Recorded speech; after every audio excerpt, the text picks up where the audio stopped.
Ancient stones hold conversations with the present. These 38 landmarks are not silent ruins, but the world's memory, physical chronicles of human ambition, love, and innovation written across millennia.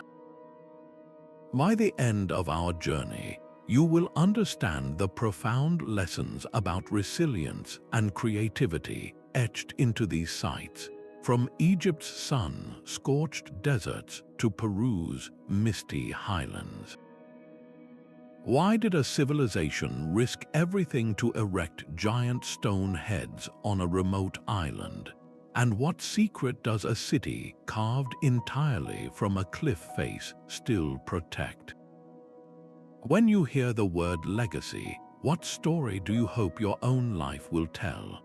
A single stone can carry the weight of an entire civilization, but what transforms a mere location into a landmark that echoes for millennia? It is a powerful fusion of event, memory, and cultural meaning. These are the precise spots where history stopped being an abstract idea and became something you could almost touch. They are the anchors of our collective story, marking the birth of a revolutionary idea, the solemn ground of a great victory, or a breathtaking leap of faith made solid in stone and mortar. For generations, these places have provided a profound sense of identity and continuity, a physical line connecting the past to the present. Think of them not as ruins, but as time capsules constructed on a monumental scale. Every choice, from the type of rock quarried from a distant hill to the specific pattern of the bricks, was a deliberate message sent to us. It speaks volumes about the builders' technological prowess and their deepest priorities. This incredible power to communicate across the ages is the very heart of our journey, and it begins with a monument so ambitious it seems to challenge the sun itself. Rising from the sands with geometric perfection, the Great Pyramid of Giza is a monument that seems to defy both time and gravity. Built for the pharaoh Khufu around 2,580 years before the Common Era, this was not merely a tomb but a machine for resurrection, a stairway designed to carry a king to join the gods. The numbers alone are staggering: an estimated 2.3 million limestone blocks, each one weighing several tons, were quarried, transported, and set into place with breathtaking precision. How did a society without the wheel, iron tools, or modern machinery achieve such a feat? Egyptologists like Mark Lehner have dedicated their lives to this puzzle, piecing together evidence of a highly organized state-level society. This was not the work of slaves, but of skilled laborers and farmers who worked during the Nile's annual flood, when their fields were underwater. They were housed, fed, and organized into rotating crews, a national project that unified the country. The pyramid's sides are aligned almost perfectly with the four cardinal directions, an orientation that required advanced understanding of astronomy. Inside, the journey continues upward through a series of narrow passages and grand galleries, culminating in the king's chamber. Here, a single sarcophagus carved from a single block of solid granite rests, a vessel intended to hold the pharaoh's mummy for eternity.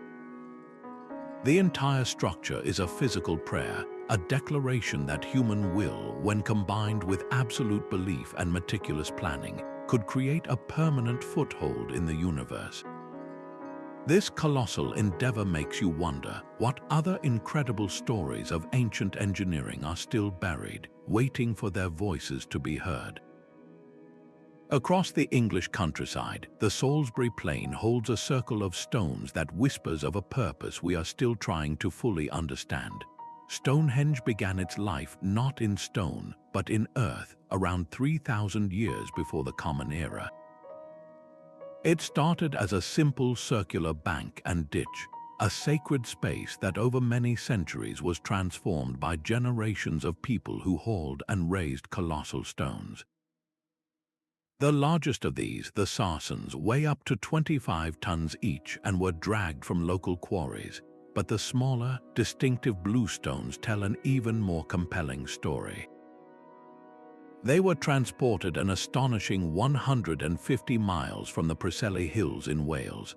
Imagine the sheer will it took to move these multi-ton stones across rivers, valleys, and hills, a feat that speaks of a society bound by a powerful, shared belief and sophisticated trade networks. Archaeologist Mike Parker Pearson and his team have painted a vivid picture of this being part of a vast ritual landscape. They suggest it was connected to a large settlement at Durrington Walls, a place for the living, while Stonehenge itself may have served as a domain for the ancestors, a final resting place and a monument to the dead. The precise alignment of the stones captures the sun's rays at the summer and winter solstices, acting as a giant celestial calendar. This was not just an observatory, but a temple where the sun, the seasons, and human life were woven together in ceremony. It stands as a testament to communal effort, a deep knowledge of the sky, and spiritual traditions that resonate with mystery. From this powerful circle of community and cosmos, we journey to a city carved not from gathered stone, but directly from the face of a cliff itself. High on the sun-baked rock of the Acropolis, the Parthenon does more than dominate the skyline of Athens. It crystallizes a revolutionary moment in human history.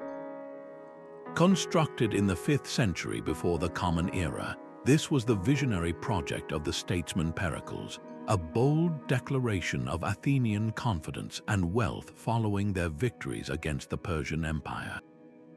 It was not just a temple to the goddess Athena, but a profound statement of civic identity, a monument to the very idea of democracy that was taking root in the city below. The genius of its design lies in a secret most visitors never consciously notice.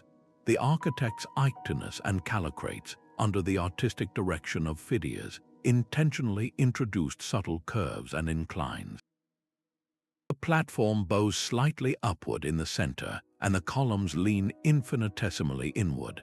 These were not errors, but brilliant optical refinements, calculated to counter the way the human eye perceives straight lines over great distances. Without them, the building would have appeared to sag. With them, it achieves a breathtaking sense of perfect dynamic harmony, a building that feels alive and resilient against the elements. This mathematical poetry in marble was then clothed in a rich tapestry of sculpture.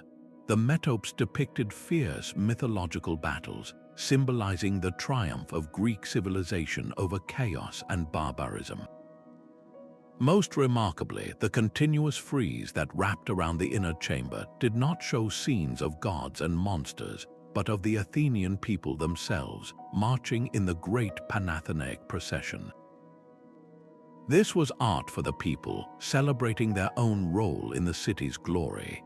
The Parthenon stands as the ultimate symbol of a culture that dared to place human reason, beauty, and civic pride at the center of the universe.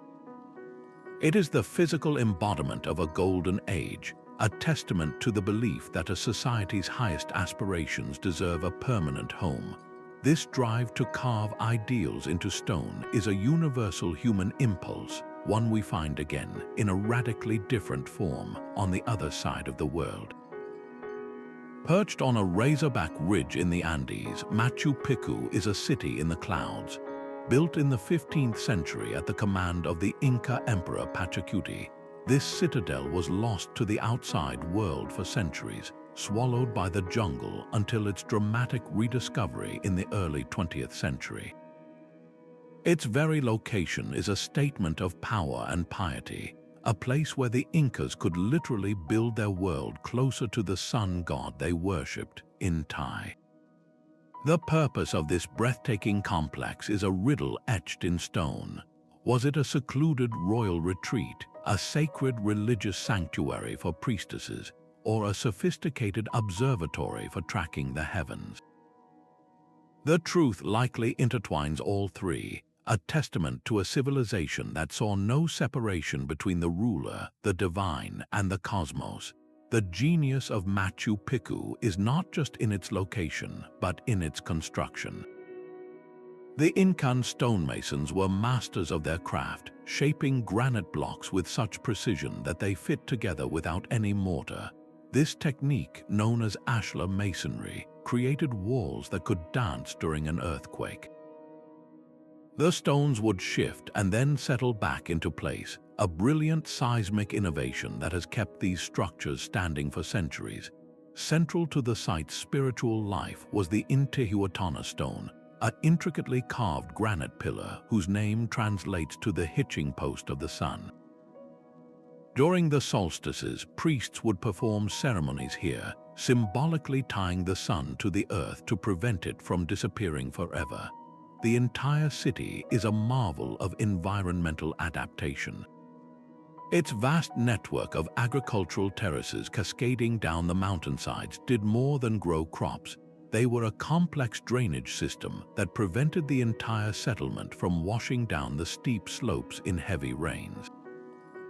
This was a society that did not conquer its environment, but conversed with it, shaping the mountain to create a sanctuary of harmony and breathtaking beauty.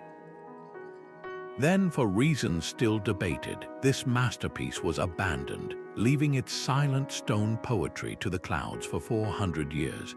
Such deliberate, monumental carving echoes another wonder, a city hewn not from assembled blocks, but from the living rock of a desert cliff. A narrow, winding canyon slices through rose-red cliffs, its high walls casting long, cool shadows. This is the sacred entrance to Petra, and it builds anticipation with every step. Then, through a final sliver of an opening, you see the flawless two-story facade of Al-Kosne, the treasury, glowing in the sun as if the mountain itself had given birth to a masterpiece. This was not a building erected stone by stone, but a monument carved with divine precision directly from the living rock. Petra was the dazzling capital of the Nabatean Empire, a civilization of commercial geniuses who controlled the lucrative trade routes for incense, spices, and silks from the 4th century before the Common Era to the 1st century of the Common Era. Their wealth did not come from conquest alone, but from an even more vital mastery, the command of water. In a desert landscape prone to violent flash floods, the Nabateans engineered a complex and sophisticated hydraulic system. They carved channels into the canyon walls to divert floodwaters, built dams to control their flow, and constructed vast underground cisterns that could hold millions of gallons of fresh water, turning a barren city into a lush, defensible oasis. This water management was the true source of their power, allowing them to offer respite and provisions to the endless caravans that crossed their land. That wealth was then immortalized in the cliffs. The Nabateans were master sculptors, carving over 800 tombs, temples, and dwellings directly into the multicolored sandstone. The facades are a storybook in stone, blending the graceful columns of Greek architecture with ornate, Eastern-style sculptures. This unique fusion reveals Petra's identity as a true crossroads of the ancient world, a place where cultures and ideas met and merged. The city's grandeur was a deliberate advertisement of its sophistication and stability, a promise of safety and prosperity carved into the very rock. So what happened to this brilliant, rock-hewn civilization? Its decline was as gradual as its rise was meteoric, likely hastened by shifts in trade routes and a devastating earthquake. Petra was eventually abandoned to the desert sands, its secrets kept by the local Bedouin tribes for centuries. It stands as a breathtaking monument to a people who did not fight their environment, but learned to dance with it, writing their entire history not on parchment, but on the landscape itself. This same drive to carve a legacy from the earth can be found on the other side of the world, where another society expressed its power through monumental earthworks. Deep within the dense jungles of the Yucatan Peninsula, another pyramid rises, a stone calendar reaching for the heavens. This is El Castillo at Chichen Itza, the breathtaking centerpiece of a sprawling Maya city that thrived between the 9th and 12th centuries. While it may evoke the stepped pyramids of Egypt, its purpose was uniquely Mesoamerican, a physical manifestation of the Mayas' profound connection to the cycles of time and the cosmos.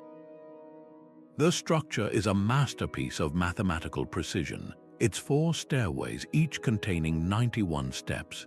When you add the single step of the temple platform at the summit, you arrive at a total of 365, one for each day of the solar year. But the pyramid's most dramatic secret is revealed only twice annually. During the spring and autumn equinoxes, the setting sun casts a series of triangular shadows along the northern staircase. These shadows interlock with the stone serpent heads at the base to create the stunning illusion of a giant, undulating serpent slithering down from the temple to the earth. This was the divine descent of Kukulkan, the feathered serpent god, a spectacle that united the celestial and the terrestrial in a single, breathtaking moment. Beyond the pyramid lies the largest known ball court in all of Mesoamerica. Here, players engaged in a ritual sport far more consequential than a simple game. Using only their hips, elbows, and knees, they would propel a heavy rubber ball through stone hoops mounted high on the walls. The game was steeped in religious and political symbolism, often reenacting myths of creation and the eternal struggle between light and darkness. For the players, the outcome was a matter of life and death, as historical records and carvings suggest that the contest could sometimes culminate in ritual sacrifice, an honor that was believed to ensure cosmic order and fertility. Even the sounds of Chichen Itza were engineered for the divine. A single clap at the base of El Castillo does not merely echo, it transforms, returning from the stone steps as the distinct chirp of the sacred Quetzal bird. This sophisticated acoustic trick reveals a civilization that wove advanced understanding of sound engineering into its sacred architecture. Chichen Itza presents a world where science, faith, and power were not separate disciplines, but threads in a single, intricate tapestry. It challenges our modern categories, showing us a society that measured the stars, calculated time with astonishing accuracy, and expressed its deepest beliefs through stone, shadow, and sound. From this city where a clap becomes a bird's call, we are drawn to another ancient wonder, one where an entire army of sculpted soldiers stands in silent vigil. A stone dragon slumbers across the peaks of northern China. This is the Great Wall, a staggering feat of human ambition that coils over mountains and through deserts for thousands of miles. Its construction was not a single project, but a continuous effort spanning more than 2,000 years, beginning as early as the 7th century before the Common Era, and reaching its most formidable form under the Ming Dynasty from 1368 to 1644. The popular myth claims it is the only human-made structure visible from space, but the truth is far more compelling. It is a story of immense human toil, written in stone and earth by the hands of millions of soldiers, peasants, and prisoners. This was not a single, continuous barrier, but a complex network of walls, fortified watchtowers, and garrison stations designed for rapid communication using smoke signals and beacon fires. The materials themselves tell a story of adaptive engineering. In the western deserts, builders used tamped earth and gravel, reinforced with layers of reeds. As the wall moved eastward into the rocky highlands, it transformed into formidable ramparts of stone and brick. This was more than just a military fortification. It was a regulated border crossing. The wall controlled the flow of goods and people along the legendary Silk Road, with heavily guarded passes like the Jiayu Gate and Shanhai Gate serving as customs checkpoints. taxing caravans and managing immigration. It stands as a physical manifestation of a civilization's deep-seated determination to define and protect its cultural heartland from the nomadic steppe tribes to the north. It is a monument built from both fear and perseverance, a stark reminder of the immense human cost of security.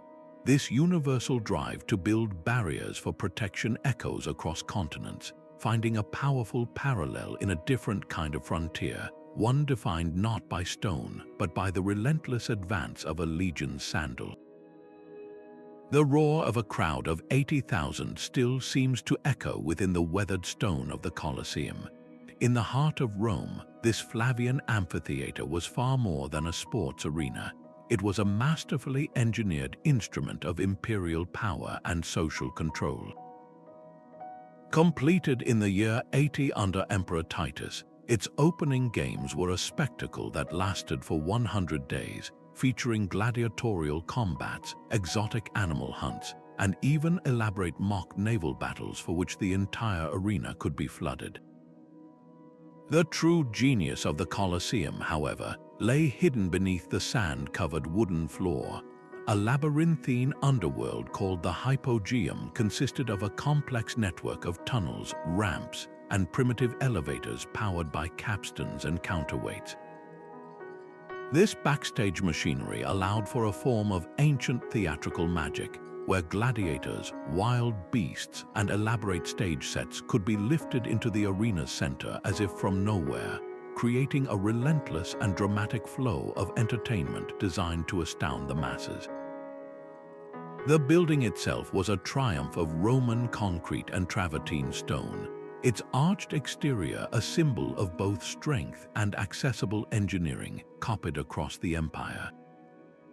Yet this architectural marvel served a deeply political purpose. The games were a central part of the emperor's strategy of bread and circuses, a policy of providing free grain and lavish public spectacles to maintain popularity and distract the citizenry from political grievances. The thrill of the contest and the spectacle of state-sanctioned violence became a tool for managing a vast, restless population. This creates a profound duality, forcing us to admire the engineering while we contemplate the human cost. The Colosseum stands as a permanent, sobering lesson in how a society's greatest technological achievements can be intertwined with its most brutal traditions, a landmark whose grandeur is forever shadowed by the ghosts of the arena. This theme of a complex legacy, where beauty and power are forged with a darker purpose, is one we will see repeated in a very different empire, one that left its own monumental and mysterious faces staring out from a remote island. The humid Cambodian jungle guards a city of gods. Angkor Wat emerges not as a ruin reclaimed by nature, but as a kingdom of stone that the forest never truly conquered. Built in the early 12th century by King Suryavarman II, this was originally a vast Hindu temple complex dedicated to the god Vishnu, a celestial palace intended to secure the king's legacy and his place in the divine order. Its design is a breathtaking act of architectural symbolism, a perfect microcosm of the Hindu universe laid out on the earth. The 5 iconic towers arranged in a quincunx are not mere decoration. They are Mount Meru, the mythical axis of the world and the home of the gods. The immense, wide moat encircling the entire complex is not for defense, but represents the cosmic ocean that, in mythology, surrounds the world. To walk across its causeway and through its galleries is to traverse a map of creation itself. The walls of this stone universe are a library of epic tales. Thousands of feet of intricate bas-reliefs depict scenes of breathtaking scale and detail. One panel illustrates the churning of the ocean of milk, a foundational myth where gods and demons cooperate to stir the primordial seas to obtain the elixir of immortality. Another shows the historical procession of King Suryavarman's own army, a powerful fusion of the divine and the mortal, cementing his status as a god-king. The sheer volume of material is staggering. An estimated 5 to 10 million individual sandstone blocks were quarried, floated down rivers on barges, and set into place by an army of laborers, artisans, and engineers. This monumental effort was the ultimate expression of the Khmer Empire's power, wealth, and profound spiritual devotion.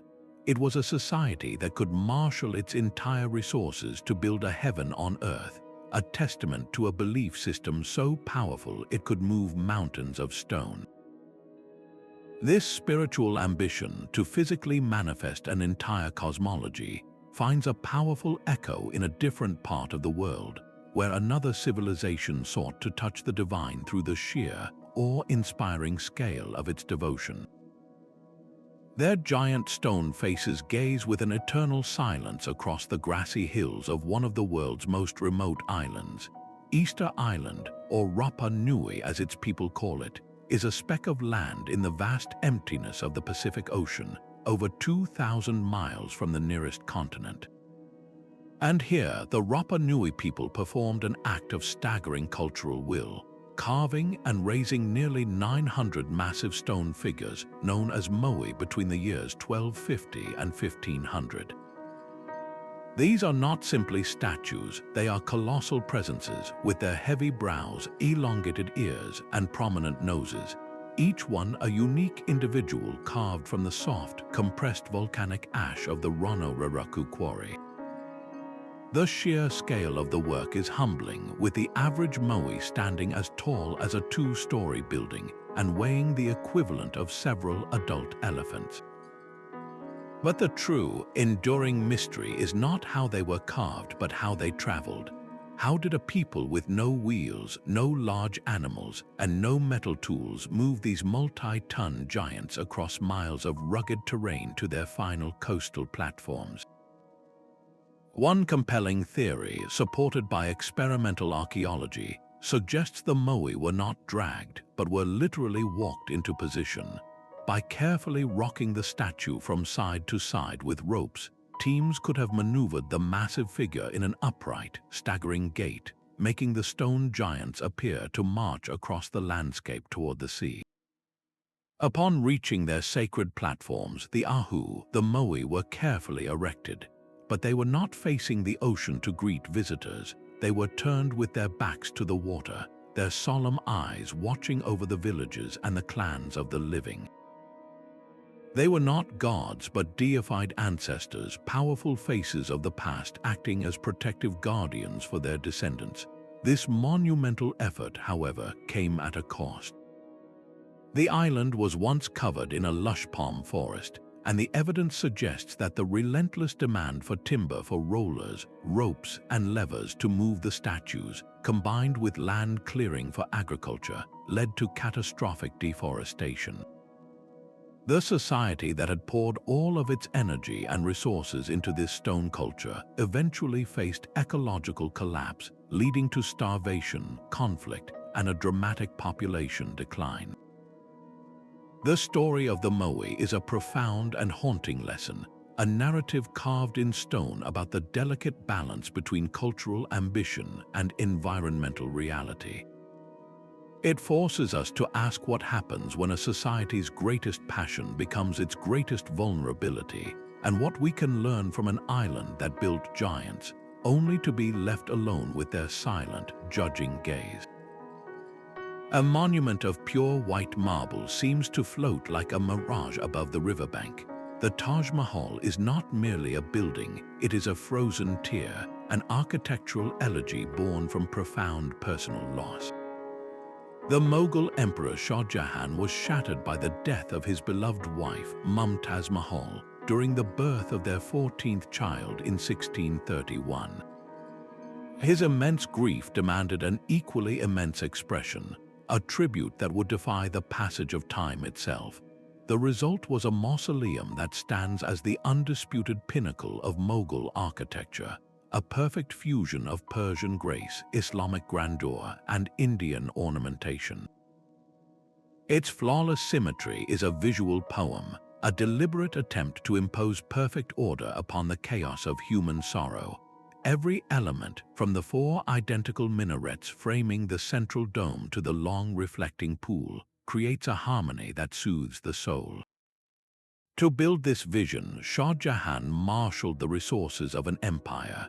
More than 20,000 artisans, calligraphers, and stonecutters labored for nearly 20 years. The materials read like a map of Asian trade routes: pristine white marble from Rajasthan, jasper from Punjab, luminous jade and crystal from China, and deep blue turquoise from the distant mountains of Tibet. This global gathering of treasures was then transformed by breathtaking artistry. The exterior walls are adorned with intricate calligraphy, passages from the Quran carved in black marble that grow in size as they ascend, a subtle optical trick that makes the script appear perfectly uniform from the ground. Inside, the true magic reveals itself in the pietra dura, an Italian term for the inlay of countless semi-precious stones. Flowers and vines are composed of tiny, perfectly fitted pieces of carnelian, lapis lazuli, and onyx, each piece polished flush with the marble so that the designs feel as smooth as the stone itself. This was a love letter written not on paper but in jasper and jade. The building itself seems alive, its mood shifting with the sun, glowing a soft pink at dawn, dazzling white at noon, and burning with a golden warmth at sunset. The Taj Mahal is a paradox, a structure of immense imperial power and wealth built to express the most intimate and universal of human emotions. It is a testament to what can be created when boundless resources are placed in the service of boundless love, a single, perfect story of loss given eternal form. This desire to leave a permanent mark of devotion, whether to a person or a people, resonates with another civilization that chose to build its legacy not in soft marble, but in the hard, unforgiving granite of a mountain. The Acropolis is more than its most famous building. This limestone plateau rises from the Athenian plain as a complete and fortified citadel, a layered narrative of myth, war, and civic pride carved directly into the landscape. While the Parthenon is its crowning glory, the entire hill is a complex tapestry of structures, each one adding a different thread to the city's story. After the Persians destroyed the earlier sanctuaries, the Athenians under Pericles chose not to erase the scars of war but to build over them, creating a new, more magnificent complex as the ultimate statement of their resilience and the power of their democracy. This was a conscious act of rebirth, funded by the tribute of a maritime empire and designed by the greatest artistic minds of the age. Just north of the Parthenon stands the Erechtheion, an architecturally complex temple that seems to defy symmetry. Its purpose was to honor multiple older deities and to enshrine the city's most sacred relics. But its most famous feature is the Porch of the Caryatids, where 6 graceful, sculpted maidens stand in serene contrapposto, their stylized drapery flowing as they bear the weight of the marble roof on their heads. These are not mere decorations, they are perfect integrations of sculpture and architecture, transforming a structural necessity into a profound artistic statement. Each figure is a column, and each column is a person, a breathtaking fusion of human form and engineering stone. Nearby, the small, elegant temple of Athena Nike, meaning Athena the Victorious, perched on a bastion overlooking the entrance, celebrated the pivotal military triumph over the Persians. Its delicate friezes depicted scenes from that war and from mythology, a constant reminder of the divine favor that helped secure Athenian freedom.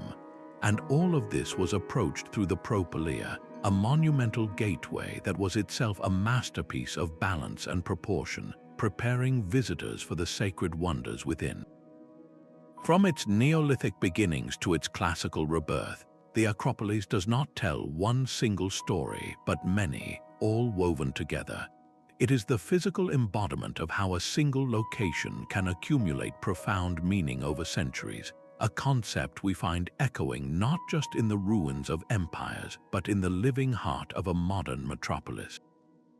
A silent legion of clay soldiers stands in eternal formation, waiting for a war that will never come. In 1974, a group of farmers digging a well in Shaanxi Province, China, struck not water, but the helmet of a buried warrior, accidentally unearthing an archaeological sensation. They had found the vanguard of the Terracotta Army, a sprawling subterranean force built to protect the tomb of Qin Shi Huang, the first emperor of a unified China, since his death around 210 years before the Common Era. This was not a symbolic handful of statues, but a complete military ecosystem frozen in time. The scale is almost incomprehensible, with 3 main pits containing an estimated 8,000 soldiers, each one life-sized and astonishingly detailed. They are not clones. Archaeologists have found that every single face is unique, with individual expressions, hairstyles tied according to rank and region, and armor rendered in meticulous clay detail. This was a census of an entire army captured in fired earth. They were not merely for show. These clay soldiers originally held real, functional bronze weapons, swords, spears, and crossbows, many of which were still sharp and lethal after 2 millennia underground. This was a fighting force intended for a spiritual battle, a permanent garrison to defend the emperor's soul in the afterlife. The creation of this army speaks volumes about the man it was built to serve. Qin Shi Huang was a figure of immense ambition and paranoia, the ruler who standardized everything from currency to the written script across the warring states he conquered. His drive for control did not end with death. The army was the ultimate projection of his power, a declaration that even in the next world, his authority would be absolute and his kingdom secure.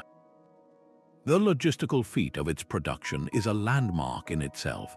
This was an early example of mass production on an industrial scale. Pits near the tomb site served as vast workshops where different teams of artisans specialized in crafting torsos, legs, arms, and heads. These components were then assembled with the final personalized touches like faces and hairstyles added before the figures were fired in enormous, nearby kilns. This assembly line approach, organized with military precision, reveals the formidable bureaucratic and organizational capacity of the Qin dynasty. Yet this incredible achievement has a darker shadow. The same drive for immortality and absolute control that created the silent, clay army also consumed staggering human resources. Historical accounts suggest that over 700,000 conscripted laborers worked for decades on the emperor's tomb complex, with many allegedly sealed inside to protect its secrets. The Terracotta Army is thus a profound duality, a breathtaking artistic and organizational triumph that is also a stark, silent testament to the immense human cost of one man's ambition. It is the clay birth certificate of a nation, forged from both genius and tyranny. This ancient obsession with securing power beyond death finds a strange and beautiful parallel in a different empire, where a pharaoh's legacy was not guarded by an army, but by a single, monumental mask of pure gold. Granada's Alhambra floats like a fortress of air and light above the city, a palace so delicate it seems carved not from stone, but from frost. This was the final and most glorious stronghold of the Nasrid dynasty, the last Islamic kingdom in Spain, whose rulers transformed a rugged hilltop into a poetic refuge between the 13th and 14th centuries. To step inside is to enter a world where architecture dissolves into artistry. The walls are a tapestry of infinite complexity, covered in stucco so finely carved it resembles lace or folded parchment, with patterns that repeat and interlock in a visual representation of the infinite nature of creation. This is the art of the muqarnas, those honeycombed vaults that cascade down from ceilings like petrified stalactites, dissolving solid structures into a mesmerizing play of light and shadow. Color explodes at your feet in the zellige, the vibrant ceramic tiles cut into precise geometric shapes and arranged in dazzling, star-bursting patterns that guide you through courtyards and corridors. But the true voice of the Alhambra is written on its walls, not in ledgers of state, but in the elegant cursive script of Arabic poetry. Inscriptions are woven into the stucco itself, praising the beauty of the palace, the generosity of the Sultan, and the glory of God, turning the very building into a spoken book. This fusion reaches its zenith in the Court of the Lions, a courtyard that embodies a perfect, serene balance. At its heart, a fountain channels water through 12 stout marble lions, their silent backs supporting a large alabaster basin. This was not just decoration, but a masterpiece of hydraulic engineering, where water was symbolically and physically the source of life, flowing through channels to cool the air and reflect the intricate arches surrounding the square. The Alhambra stands as a poignant monument to Al-Andalus, a period when Granada was a beacon where Muslim, Jewish, and Christian scholars exchanged ideas, advancing medicine, astronomy, and philosophy while this palace of dreams grew on the hill. It is a bittersweet legacy, a final, breathtaking breath of a sophisticated civilization before the Reconquista reclaimed Spain, leaving behind a stone-made sigh for a lost world of cross-cultural splendor. But the silent Moai were not solitary sentinels. They stood their eternal watch from colossal stone altars known as ahu, platforms that are landmarks of social order in their own right.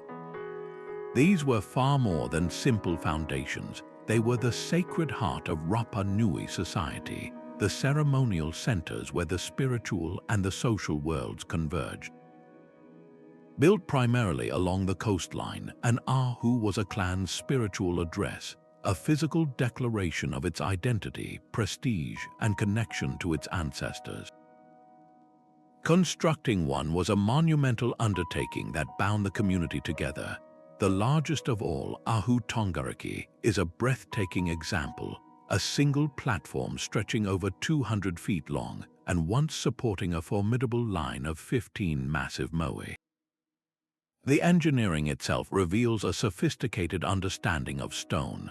The Rapa Nui builders selected dense basalt blocks for the Ahu's core, fitting them together with such precision that no mortar was needed, creating a stable, interlocking structure that has withstood centuries of Pacific storms.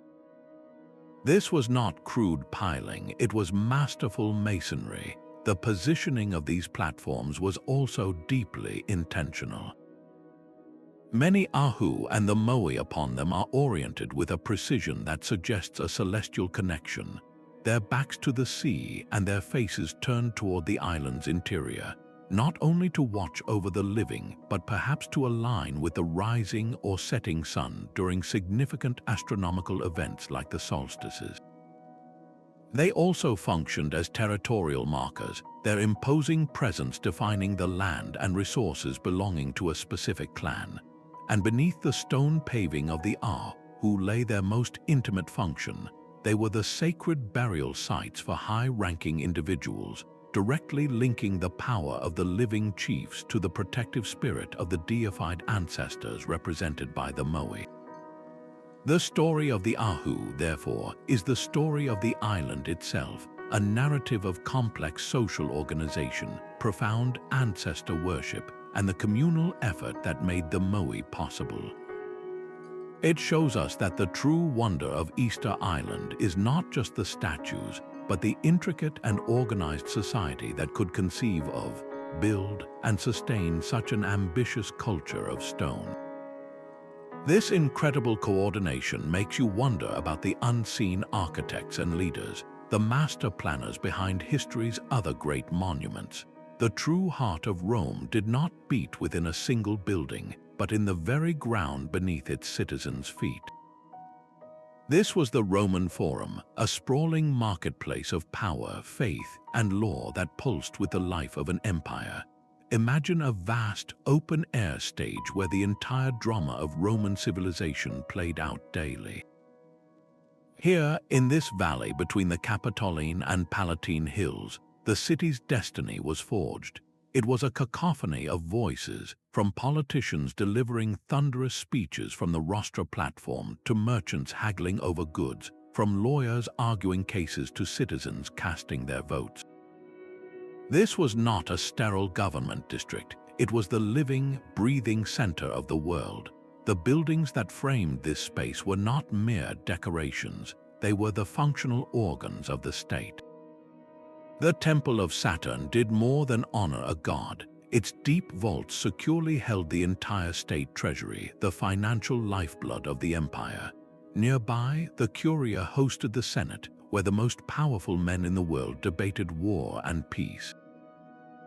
And towering over it all, the Arch of Titus stood as a permanent, stone-made newsreel, its intricate carvings depicting the legion's triumphant return from Jerusalem, carrying the sacred spoils of the conquered temple. This arch was imperial propaganda carved in marble, a constant reminder of Rome's far-reaching power. But perhaps the most profound story the Forum tells is not of one single era, but of its entire layered history. Walking through it, you see the Republic's foundations literally supporting the empire's grandeur. Temples from the age of the early kings stand in the shadow of basilicas built by emperors. Each generation built upon and repurposed the work of the last, creating a physical timeline of Rome's evolution from a local republic to a globe-spanning empire. This was a space that witnessed everything from the funeral pyres of great leaders to the cheers for returning heroes, from the birth of new laws to the brutal spectacle of justice. It forces us to ask, where are our own modern forums, the central places where the messy, vital business of our society unfolds for all to see? A single monk's vow of compassion was carved into a riverside cliff, creating the largest stone Buddha on earth. The Leshan giant Buddha did not emerge from an emperor's decree, but from the determined vision of a Buddhist monk named Haitong in the early 8th century. For generations, the confluence of three powerful rivers, the Minjong, Dodu, and Qingyi, created treacherous whirlpools and currents that routinely shattered wooden vessels and claimed countless lives. Haitong conceived of a solution as profound as it was monumental. He believed that the calming presence of a massive Buddha statue would subdue the restless water spirits and bring peace to the river. He spent years traveling to raise the colossal funds needed, and legend says that when a corrupt official tried to extort the money, Haitong defiantly declared he would sooner gouge out his own eyes than divert a single coin. He reportedly did just that, placing his own eyes on a tray, a shocking act of resolve that shamed the official and secured the project's future. The construction, begun in 713, would become a 90-year endeavor, a project so vast that Haitong would not live to see its completion. The statue is a masterwork of pious engineering. The 71-meter-tall figure was carved directly into the sandstone cliff, its hands resting on its knees in a posture of serene meditation. But its true genius lies in the unseen. The builders integrated a sophisticated, hidden drainage system of channels and gutters within the statue's coiled hair, its collar, and even behind its large ears. This network redirects rainwater and controls internal moisture, protecting the soft stone from the erosive forces of the region's heavy rains, a primary reason the Colossus has survived for over 12 centuries. The rivers themselves bear witness to the project's success. The vast amount of stone excavated during the carving was deliberately deposited into the riverbeds, which had the unintended but fortunate effect of altering the currents and taming the very whirlpools the Buddha was meant to pacify. The statue thus worked on both a spiritual and a physical level. its serene gaze over the now calm waters a timeless testament to a faith that moved not just mountains, but the very flow of rivers. It stands as a rare landmark born not from a desire for glory, but from a pure, charitable intention to protect humanity, a colossal act of kindness given permanent form. The jungle canopy parts to reveal a city of stone giants.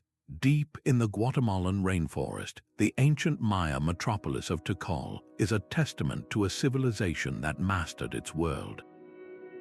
During its peak in the Classic period, from around 200 to 900 of the Common Era, Tikal was a dominant political and cultural force, its influence echoing across the Maya world. Its heart is the Great Plaza, an expansive public space flanked by monumental temples and palaces that served as the stage for grand ceremonies and the daily pulse of urban life. To stand here is to feel the scale of Maya ambition, a society that carved a thriving metropolis from the heart of the wilderness. The city's skyline is dominated by its towering limestone pyramids, structures so immense they seem to scrape the sky. Temple Roman IV, the tallest, rises over 70 meters from the forest floor. The climb to its summit is a journey in itself, a steep ascent up wooden ladders fastened to the ancient stone. The reward is a breathtaking view over an endless green sea of treetops, with the roofs of other temples breaking the surface like stone islands. From this vantage point, you are literally standing on the shoulders of Maya genius, looking out across a city that was once home to tens of thousands of people. This was far more than a collection of buildings. It was a living center of science, art, and profound spiritual belief.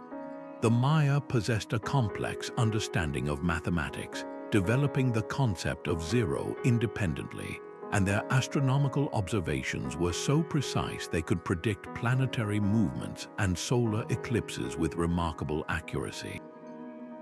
This deep knowledge is literally built into the city's fabric, with key structures aligned to capture the sun's rays on significant days like the solstices, turning entire temples into giant celestial calendars. The story of Tikal's rulers is carved in stone across the city. Elaborate stone pillars called stelae and circular altars are inscribed with intricate hieroglyphics, a written language that was only fully deciphered in the latter half of the 20th century. These are not cryptic symbols, but a readable history recording the rise and fall of dynasties, the dates of military victories, and the forging of strategic alliances.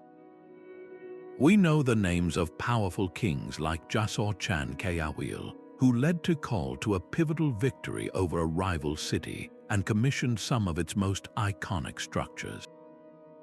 These inscriptions transformed Tikal from a silent ruin into a place with a documented, dramatic biography.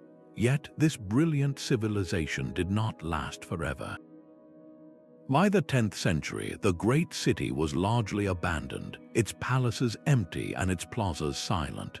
Tikal's fate is a key chapter in the wider Maya collapse, a multifaceted tragedy where a series of interconnected pressures proved too great to bear. A prolonged period of severe drought, likely exacerbated by centuries of deforestation and intensive agriculture, would have led to crop failure and famine. At the same time, intense warfare between competing city-states drained resources and destabilized the region. It was a cascade of crises, a powerful and sobering narrative about how environmental strain and social conflict can unravel even the most advanced and powerful cities. The silent, vine-draped temples of Tikal stand as a permanent question, a reminder that no civilization, no matter how magnificent, is immune to the forces of nature and the consequences of its own choices. The identity of the people who built Teotihuacan remains one of archaeology's most stubborn enigmas. Northeast of modern Mexico City, the Avenue of the Dead cuts a straight, ceremonial path through the silent city, a vast urban grid that once housed a multi-ethnic population of over 100,000 people.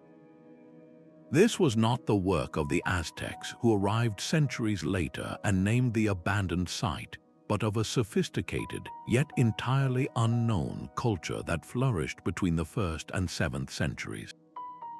They left behind no deciphered written records, no king lists, no signed monuments, just the staggering scale of their ambition. The city itself is their only biography, written in stone and earth. Dominating the horizon is the Pyramid of the Sun, a colossal structure of nearly 250 feet tall, built over a mysterious, man-made cave that may have held profound spiritual significance. Its sheer volume, composed of millions of adobe bricks, makes it one of the largest pyramids in the Western Hemisphere, a mountain crafted by human hands. Across the Grand Avenue, the slightly smaller Pyramid of the Moon creates a perfect visual anchor, its summit offering a breathtaking view down the ceremonial corridor, framing the distant Cerro Gordo mountain in a deliberate sacred alignment.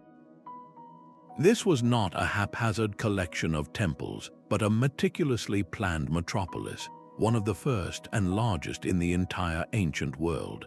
Its precise grid layout, with standardized apartment compounds housing distinct neighborhoods for different ethnic groups, speaks of a powerful, centralized authority capable of managing a complex, cosmopolitan society. Within these residential compounds, vibrant murals depicting gods, goddesses, and mythical scenes adorn the walls, suggesting a rich spiritual life centered on a state religion that bound the diverse population together. The city's influence was immense, its artistic styles and architectural ideas found in Maya royal courts hundreds of miles away. But then, around the 7th century, this powerhouse of Mesoamerica met a sudden and dramatic end. The grand structures were systematically burned and desecrated in what appears to have been a violent internal uprising or invasion. The ruling class vanished, the culture dissolved, and the city was left to the elements.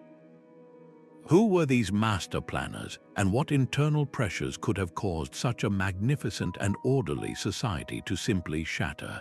The silence of Teotihuacan is as profound as its pyramids, a permanent question mark looming over the highland plateau. A dome that defied gravity became the soul of an empire. In the heart of Istanbul, the Hagia Sophia has watched over the city for nearly 1,500 years, its very stones narrating a story of faith, power, and breathtaking human ingenuity. When the Byzantine Emperor Justinian I first entered the completed cathedral in the year 537, he is said to have whispered, "Solomon, I have surpassed you." He was not exaggerating. The building's central dome, a seemingly weightless canopy of brick and mortar that soared 180 feet above the floor, was an engineering marvel the ancient world had never seen. It appeared to float on a halo of light, supported not by thick walls, but by a ring of 40 arched windows that pierced its base.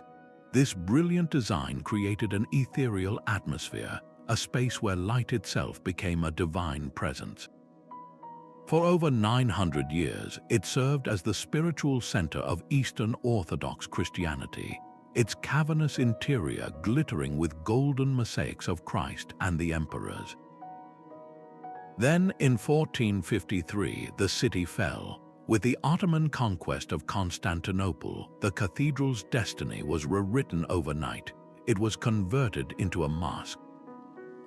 The great bells were silenced, the Christian mosaics were carefully covered with plaster rather than destroyed, and 4 elegant minarets were added to the skyline, anchoring the structure to its new Islamic identity. For another 5 centuries, it served as a principal mosque of the Ottoman Empire, its walls now adorned with massive calligraphic roundels bearing the names of Allah and the prophets. In 1935, in the newly secular Republic of Turkey, it took on a new role as a museum, a monument to shared human heritage.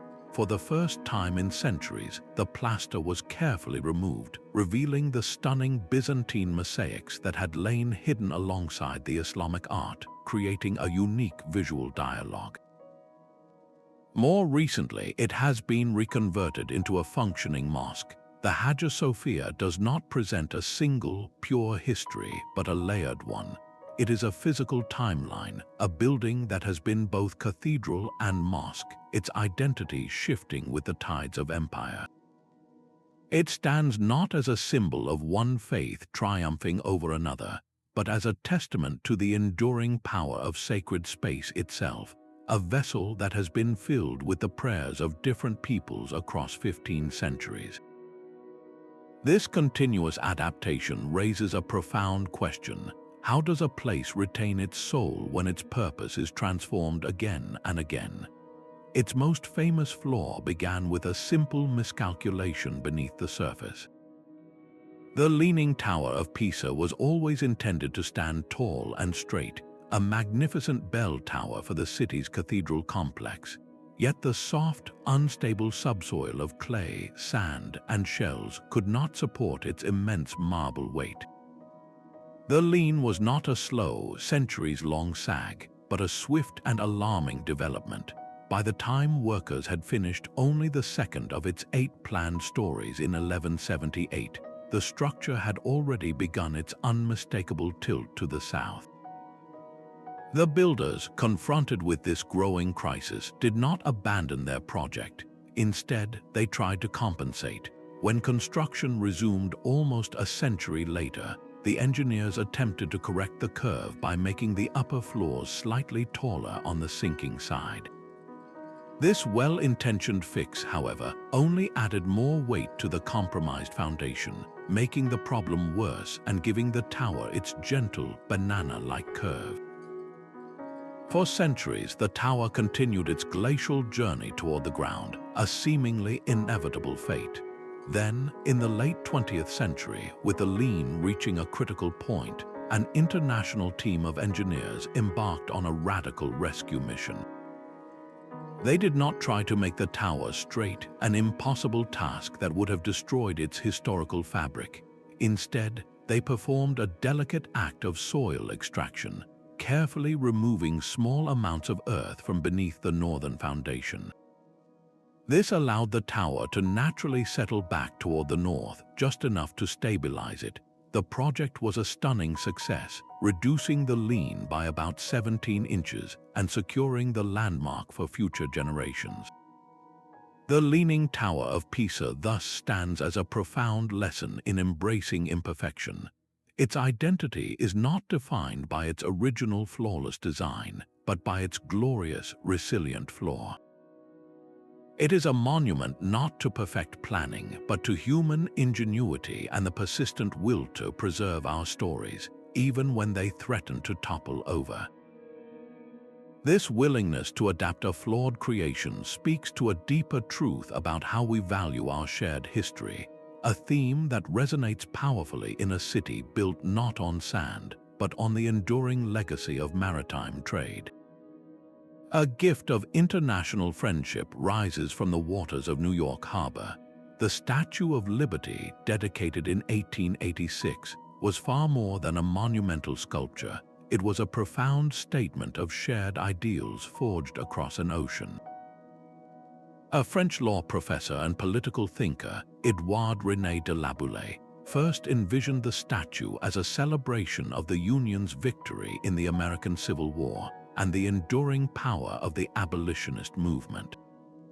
He saw it as a tribute to the survival of American democracy and a reminder of France's own aspirations for liberty. The sculptor Frédéric Auguste Bartholdi transformed this vision into copper and steel, designing the colossal figure of Libertas, the Roman goddess of freedom.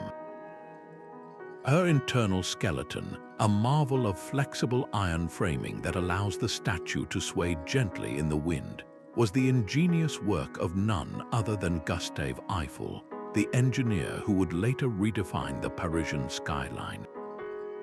Every detail of her form is a deliberate symbol. The broken shackles and chains lie at her feet, a clear reference to the recent emancipation of enslaved people and the triumph over bondage. She holds a torch high in her right hand, a beacon of enlightenment, and in her left arm she cradles a tabula ansata, a tablet inscribed with the date July 4, 1776 in Roman numerals. This is not a declaration of finished law, but an evocation of the ongoing, living process of democracy. But her most powerful role was yet to be written by the millions of souls who crossed the Atlantic. For the waves of immigrants arriving at the nearby Ellis Island processing station from the late 19th to the early 20th century, her towering form was their first glimpse of the promised land. After weeks in crowded steerage, her silhouette on the horizon was not just a statue, it was a physical manifestation of hope, a silent promise of safety, and the chance for a new beginning. She became the mother of exiles, a global icon whose message of welcome and human dignity continues to resonate, challenging every generation to live up to its highest ideals of liberty. White sails of concrete and ceramic tile seem to billow over the harbor, a vision of ships frozen in mid-voyage. This is the Sydney Opera House, a landmark born not from ancient ritual, but from 20th century creative audacity. Its story begins with a single, visionary Danish architect, Jørn Utzon, who in 1957 won an international design competition with a series of sketches so radical they were initially deemed impossible to build. The location, Bennelong Point, was key, a peninsula jutting directly into the water, making the building appear as if it were rising directly from the sea itself. But turning this breathtaking vision into reality became a saga of immense technical struggle. The most iconic feature, those magnificent shell roofs, presented a puzzle that had never been solved on such a scale. Their complex free-form geometry could not be built using traditional methods. For years, engineers wrestled with the problem until a breakthrough came from a surprising source, the simple geometry of a sphere. Utzon realized that all the shells could be derived from the surface of a single, massive imaginary sphere. This elegant solution allowed the construction team to use precast concrete, fabricating thousands of identical rib segments in a factory, then assembling them on site like a giant, perfect jigsaw puzzle. This method was revolutionary, pushing the very limits of what was technologically possible at the time, and forever changing the field of architectural engineering. Yet this brilliant innovation came at a great personal cost. The project was plagued by political controversy and soaring budgets, leading to Utzon's painful resignation before the building was even completed. He never returned to Australia to see his finished masterpiece. Opened officially in 1973, the Opera House stands today as one of the world's busiest performing arts centers, its halls alive with the sound of opera, symphony, and theater. It is a monument to the often difficult path of visionary ideas, a testament to the fact that the most beautiful creations are sometimes born from the most turbulent processes. It asks us a powerful question: how many other world-changing designs have we lost because we lacked the courage or the perseverance to see them through? Within the heart of Beijing lies a city within a city, a sprawling complex of vermilion walls and golden roofs designed to be the cosmic center of the world. This is the Forbidden City, the Chinese imperial palace that served as the seat of ultimate power for nearly 500 years, from the Ming Dynasty in 1420 until the end of the Qing Dynasty in 1912. Its name was not a metaphor, it was a stark reality. For centuries, this was a forbidden world, utterly closed to the common people, accessible only to the emperor, his family, his vast household, and the officials who served the celestial machine of government. The scale is almost unimaginable. a collection of 980 buildings spread across 180 acres, all enclosed by a massive wall and a wide, imposing moat. Every single element of its design was a deliberate act of cosmic ordering, a physical manifestation of the emperor's divine mandate to rule all under heaven. The entire complex is laid out on a precise north-south axis, aligning with the celestial pole and reinforcing the emperor's role as the pivot between the earthly and the divine. The outer court, with its vast plazas and towering halls like the Hall of Supreme Harmony, was the ceremonial stage of the empire. Here, the emperor, seated on his dragon throne, would preside over grand audiences, his authority echoing across the stone-paved courtyards. Behind this public face of power lay the inner court, a more private labyrinth of palaces, gardens, and temples where the imperial family lived their secluded lives. The visual language of the city was a constant sermon on imperial power. The color yellow, representing the earth and the center of the universe, was reserved exclusively for the emperor, adorning the glazed tiles of every major roof. Intricate dragon motifs, symbols of imperial strength and celestial benevolence, coiled around columns, peered from ceilings, and were carved into every stone balustrade. This was not mere decoration, it was a system of belief made visible, a world where every brick and beam reinforced the absolute authority of the Son of Heaven. For 5 centuries, the fate of a vast empire was decided within these walls, a narrative of centralized authority, intricate ritual, and profound isolation, a world unto itself that governed millions while remaining a mystery to them. A modern marvel rises from a granite peak, its silhouette a universal gesture of embrace against the sky. Christ the Redeemer stands guard over Rio de Janeiro, not from within a walled sanctuary, but from the open summit of Corcovado Mountain, 700 meters above the bustling city and sea. Completed in 1931, this is a landmark of the modern age, a testament to what faith and national pride could achieve with the new tools of reinforced concrete and Art Deco design. The vision was born in the Brazilian Catholic circle, but its execution was a global partnership, uniting Brazilian engineer Hita da Silva Costa with French sculptor Paul Landowski.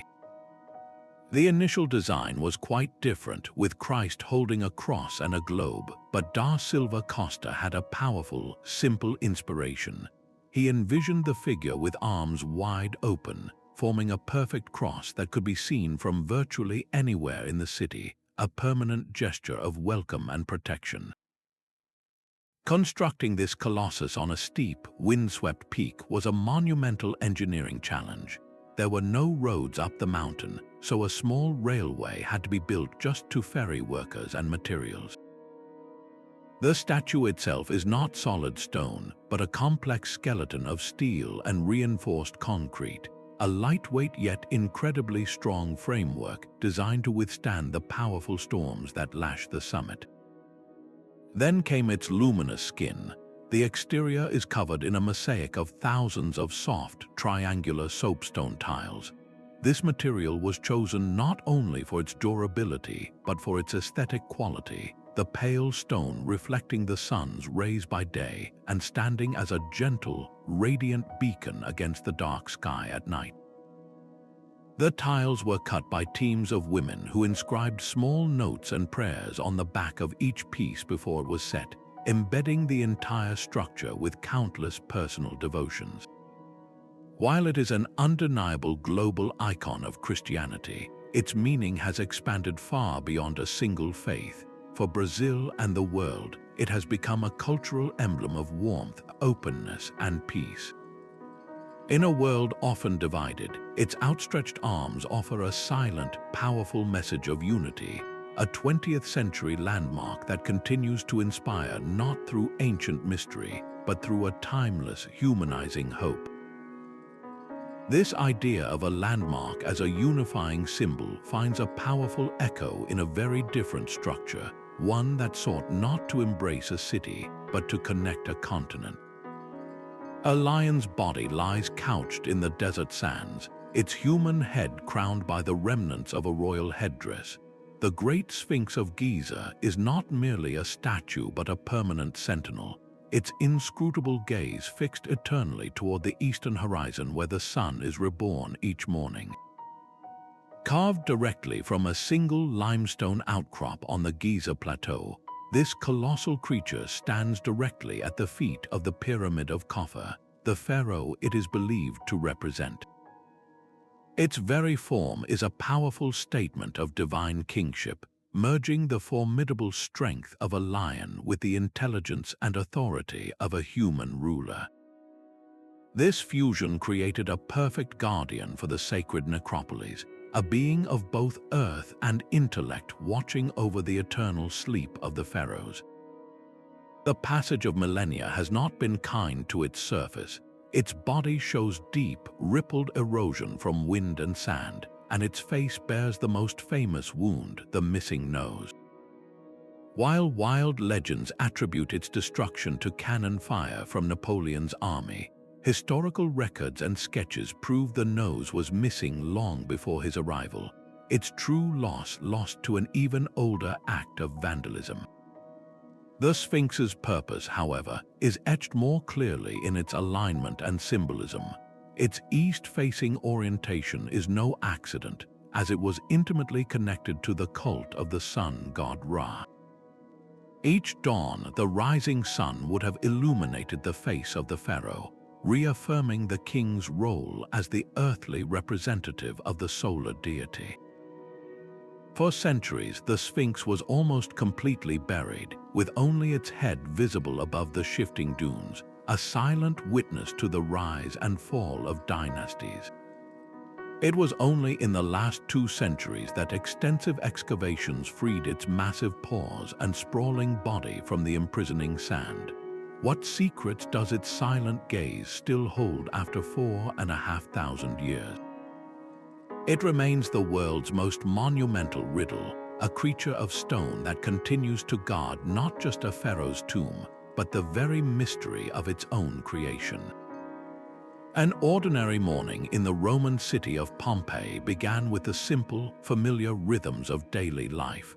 Bread was baking in stone ovens, shopkeepers were opening their wooden shutters, and citizens were heading to the public bath. Then, in the year 79, the mountain that had watched over them for centuries awoke with a fury that would freeze this moment for all time. The eruption of Mount Vesuvius did not just destroy Pompeii, it encapsulated it.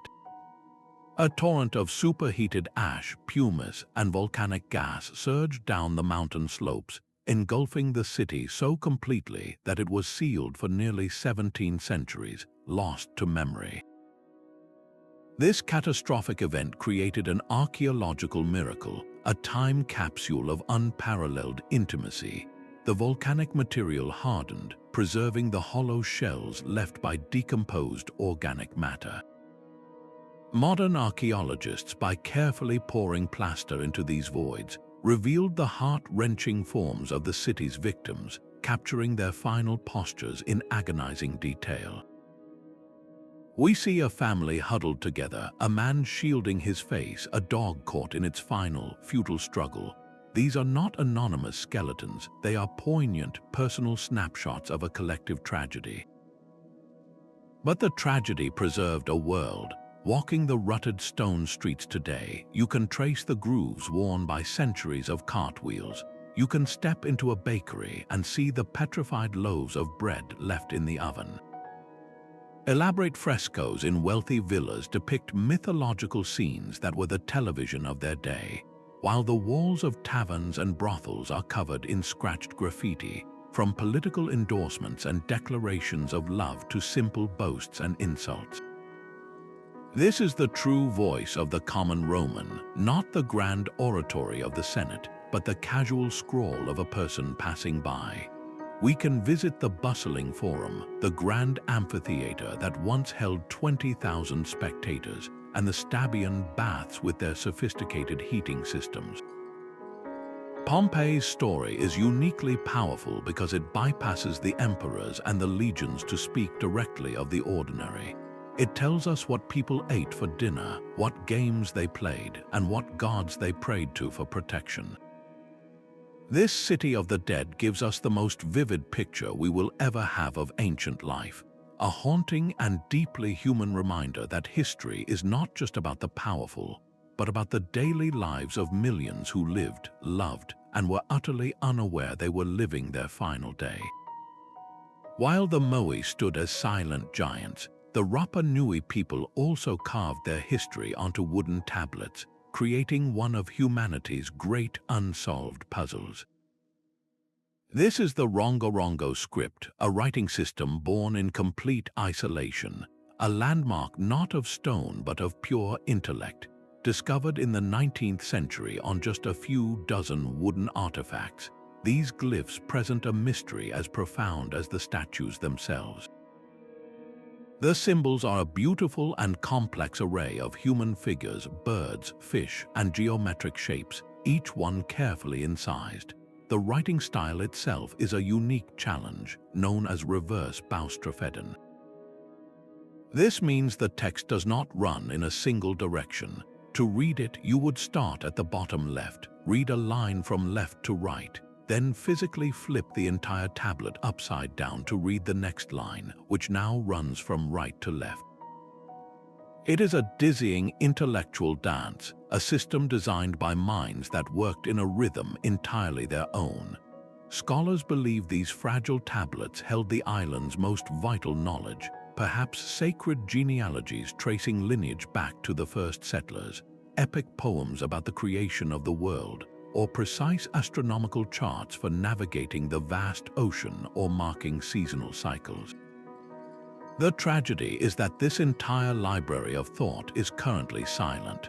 The last people who could read Rongorongo were likely taken from the island in the brutal Peruvian slave raids of the 1860s, and with them, the key to this knowledge was lost forever. This script represents a heartbreaking duality, a stunning achievement of human innovation that emerged against all odds on a tiny, remote island, yet one that was snuffed out just as the outside world arrived. It stands as a permanent reminder that a culture's greatest treasures are not always its monuments, but its words, and that some of the most important stories ever told are still waiting patiently for someone to understand them. Its grand facade rises from the ruins as if the very idea of knowledge could be carved from marble. In the heart of ancient Ephesus stands the Library of Celsus, a building that was both a tomb and a temple to the written word. Completed in the 2nd century of the Common Era, this was not a project commissioned by a distant emperor, but a deeply personal act of familial devotion. The consul Tiberius Julius Aquila built this magnificent library to honor his father, the senator Celsus, whose sarcophagus lay directly beneath the ground floor in a sealed vault. This fusion of purpose was a profound Roman ideal, forever linking the legacy of a great man with the eternal pursuit of wisdom. The library was designed to awe, its facade a masterclass in grandiosity. A sweeping flight of steps led up to a 2-story frontage adorned with columns that framed deep niches. Within these niches stood statues representing the 4 core virtues of Celsus himself: wisdom, knowledge, intelligence, and valor. This was not subtle symbolism. It was a bold declaration that a life of learning and civic duty was the highest form of heroism. Behind this elegant stone screen lay a single, grand reading hall, its walls lined with rows of recessed shelves and cabinets that held an estimated 12,000 precious scrolls. This was one of the ancient world's most significant libraries, a center of scholarship that rivaled those of Alexandria and Pergamum. The building itself was an ingenious piece of engineering designed to protect its fragile papyrus treasures. The walls were constructed with a narrow air gap between the inner and outer layers, a clever system to insulate the interior from the region's damaging humidity. and help preserve the precious texts within. The library story tells us that for the Romans, knowledge was not a quiet, private affair, but a public virtue worthy of the most monumental architecture. It was a statement that a city's true wealth was measured not just in coins, but in the scrolls it collected and the minds it cultivated. When we look at its reconstructed facade today, we are seeing more than a beautiful ruin. We are witnessing the physical form of an ancient belief that to remember a person, you must also honor the ideas they championed in life. High on the arid plains of southern Peru, the earth itself becomes a canvas for the inexplicable. The Nazca Lines are not structures you can walk through, but colossal drawings you can only truly comprehend from the sky. Created by the Nazca culture over a 1,000-year period, these geoglyphs transform a 500-square-mile desert plateau into the world's most mysterious art gallery.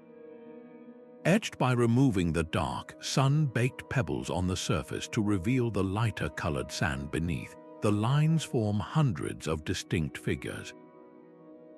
A hummingbird with wings outstretched seems to hover over the barren ground. A spiral-tailed monkey stretches across the landscape.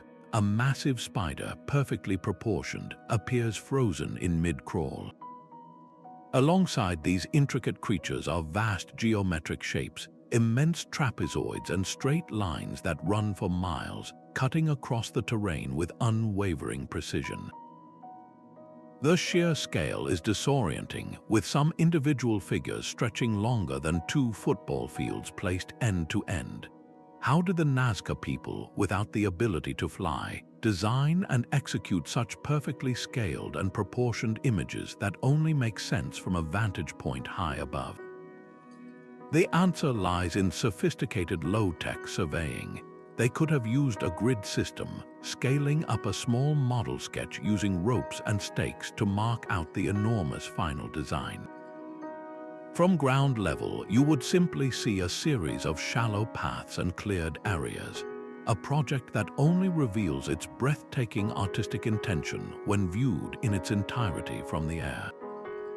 This monumental effort forces us to ask, what was so important that it demanded such a grand and permanent statement, one the artists themselves could never fully see? The purpose of these desert drawings has ignited debate for decades. One prominent theory suggests they functioned as a giant astronomical calendar, with key lines pointing toward celestial bodies on the horizon during solstices or other significant dates, helping to mark the seasons for agriculture. Another, more compelling idea connects them directly to the most vital resource in this brutally dry landscape: water. Many of the lines lead to or from sources of underground water, and the animal figures, like the hummingbird or the monkey, may have been symbolic representations of deities associated with rain and fertility.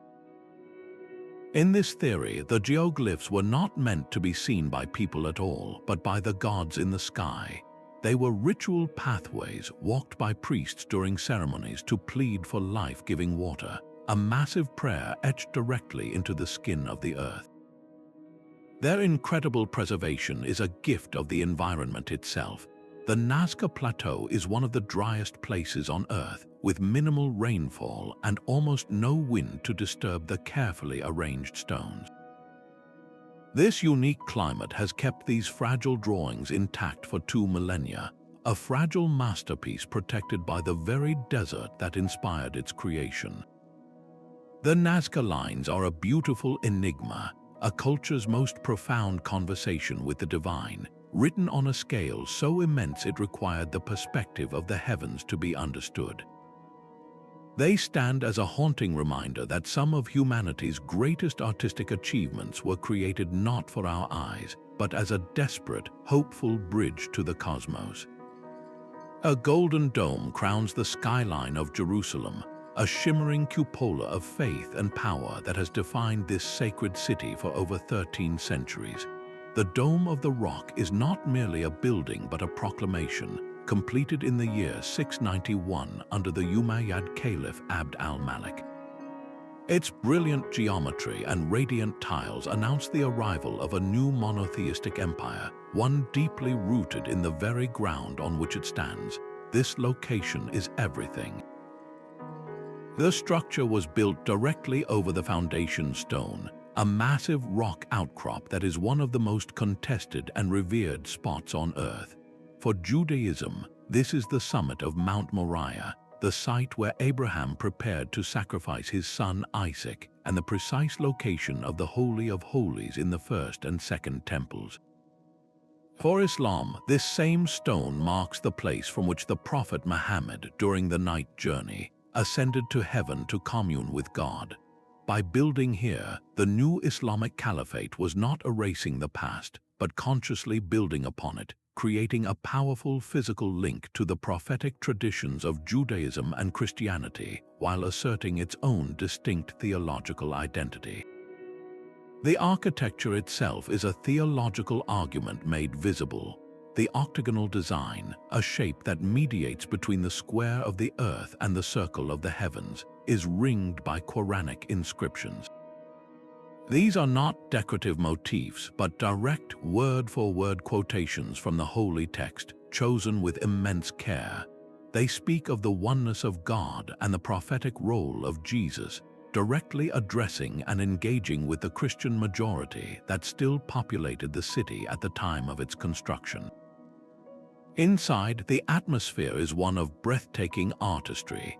The dazzling mosaics that cover the walls, devoid of human figures in accordance with Islamic tradition, depict scrolling vines, jeweled crowns, and fantastical plants, creating a vision of a paradise garden. The building's golden dome, repeatedly restored over the centuries, acts as a spiritual and geographical compass point, visible for miles around. It is impossible to overstate the dome's role as a political symbol. For Caliph Abd al-Malik, it was a monumental declaration of independence from rival caliphates, a statement that Jerusalem was a central pillar of Islamic faith and sovereignty. Across the centuries, its story has been one of succession and sometimes conflict, yet its enduring presence speaks to a deeper truth. It stands at the volatile, sacred heart of three world faiths, a permanent landmark of shared heritage and divergent belief, its golden silence holding the weight of millennia of prayer. A church of staggering proportions rises from the heart of the world's smallest independent state. St. Peter's Basilica in Vatican City is not merely a building. It is a universe of faith and art constructed over what is believed to be the final resting place of St. Peter, the first pope.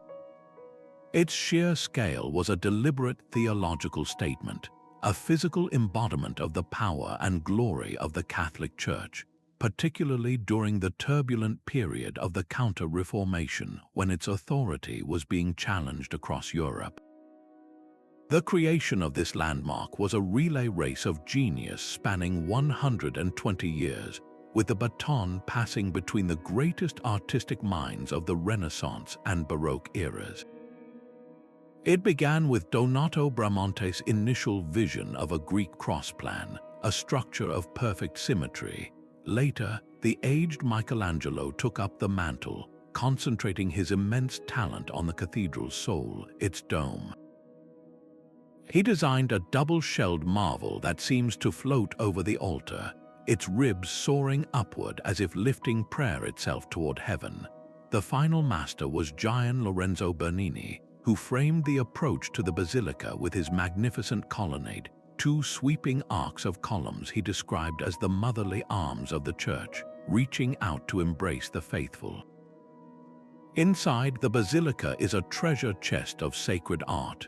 Michelangelo's Pietà, carved from a single block of marble when he was only in his early 20s, captures a moment of devastating tenderness and divine sorrow, the youthful Virgin Mary cradling the body of her crucified son. Beneath the Great Dome, Bernini's bronze baldacchino rises 98 feet, a spiraling canopy of immense grandeur that marks the tomb of St. Peter directly below. This was more than architecture. It was a symphony of patronage and piety, where the boundless resources of the papacy were poured into creating a monument that would leave no doubt about the church's spiritual and temporal reach. To walk through its vast nave is to traverse a landscape of belief, where every painting, sculpture, and gilded surface was intended to inspire awe and reinforce doctrine, a permanent fortress of faith built on the foundation of a simple fisherman. A castle of pure fantasy pierces the Bavarian sky, its white limestone towers and turrets defying both gravity and reality. Neuschwanstein Castle is the ultimate monument to a dreamer, a king who chose to build his own world rather than live in the one he was given. Commissioned in 1869 by the deeply introverted King Ludwig II of Bavaria, this was not a fortress for defense or a seat of government, but a stage set for a personal opera. Ludwig was a passionate devotee of the composer Richard Wagner, and he envisioned the castle as a physical tribute to the Germanic legends that filled Wagner's music, a realm of heroic knights, tragic swans, and holy grails.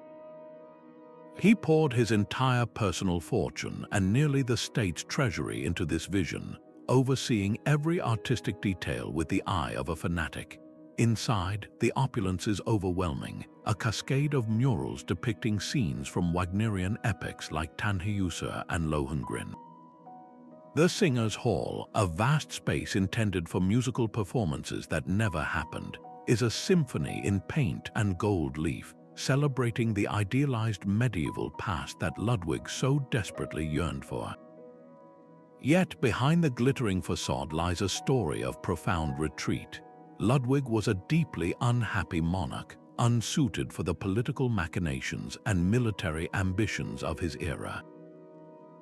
He watched as Bavaria's independence was absorbed into the rising German Empire, and he found the modern world of industry and realpolitik utterly distasteful.